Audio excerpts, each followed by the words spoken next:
Good morning, it's Dr. James. Hey, I hope you're off to an awesome start today. It's great to see you. Thank you for your time. Thank you for your energy. I sincerely appreciate you for showing up today because we're gonna need each other today. This is gonna be a tough one. This is all about the idea of self-love versus self-hate. In fact, oh, guess who's with us today? There's my good friend. It's so perfect. This is Bodhi, the Wonder Cat. And I don't know if you're familiar with the Bodhisattva vow in Tibetan Buddhism, which is basically all about holding the ladder for other human beings. And this is perfect today that Bodhi showed up because Bodhi was named for the whole idea of being a catalyst for waking people up in our family from the self-imposed slumber party of playing down and not allowing ourselves to be a part of the great big shining of the love light. So what I want to talk about today is something I heard the Dalai Lama talking about a few years ago. There was a guy from the US who was interviewing His Holiness, and he was asking him, hey, listen, do you have any remedies? Do you have any thoughts in terms of how we can bring some good information back to the folks in the United States who suffer from self-loathing, self-hate, self-contempt? And the Dalai Lama simply responded, I don't even know what that means. We don't even have a word for that. We don't even know how to respond to self-hate because we don't do that. And I thought to myself, oh my goodness. When I was practicing medicine, when I was working with patients, there were several patients I worked with who had a subtle level of self-contempt and a self-loathing, and even every now and then a self-hatred. And it really broke my heart when I used to hear these things. And when the Dalai Lama spoke about it and said, wow, I don't even know what that means. We don't have a word for it. I thought today we could embrace the idea that this is something that does happen. And I have experienced this in my life. I have had my self-doubt that has turned into a self-level of contempt and a self-incriminating nature where my belief system would try to find fault and try to find things that I could hold myself hostage to versus rather bringing a level of love and light into my life. So I want you to take a good look inside and ask yourself if you have a capacity to bring more love into your life. And I'm going to talk about how this affects a really cool thing that I've been reading about. It's called, well, we're calling today Self-Love Wins.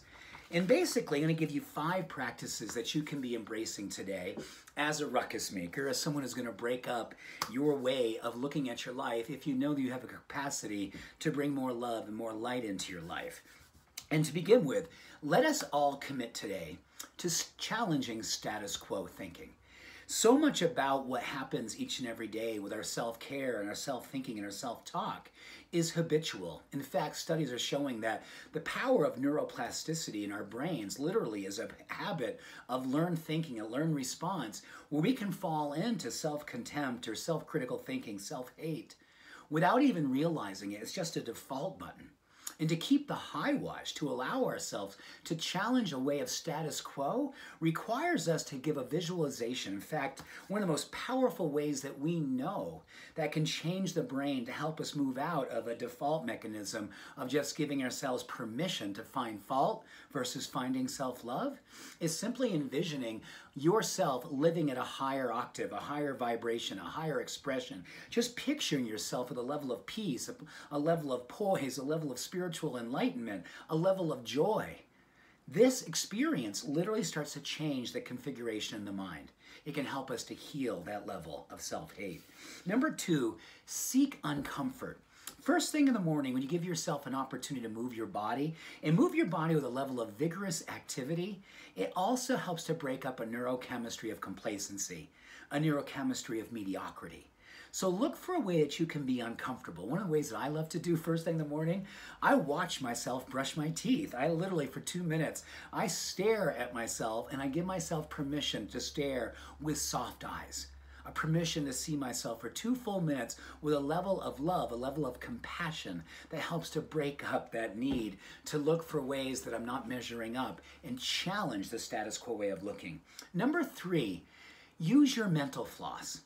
Cognitive behavioral therapy is a practice that I use every single day because every now and then an old belief, an old story will pop in and want to take me down a space into a place where I'm not finding myself enjoying my life, or I'm not finding myself enjoying a level of self-love and self-peace that I'd love to have. So I have to look at that and give myself permission to use mental floss. which is literally challenging those ideas, looking at them and saying, this isn't the truth about you, James. This is not what you are. You are this. And I want to give yourself permission to see yourself with a brand new love, a brand new light. Number 4, be a disciple of your peace. Disciple simply means to be a student. And each and every day you get a chance to look for opportunities when you feel the most peaceful, the most joy, the most love. And when you give yourself permission to lean into those experiences as a student, it literally helps you to resurrect a level of faith. And number 5, a level of self-efficacy. Witness yourself following through on your good intentions. And if your good intention is to love yourself, if your good intention is to give yourself permission to bring more compassion and passion into your world each and every day, then I do believe a practice of self-love will help you to win the game of your life and help you to heal spaces and places that you know still exist inside of your heart, inside of your mind, inside of your soul that you know need to have love brought in. So let's breathe this experience of love into one another, and let's create a community where we see each other as possibility and see each other a level of hope that brings forth a level of healing. With much love and many blessings, have an awesome day. Bye for now.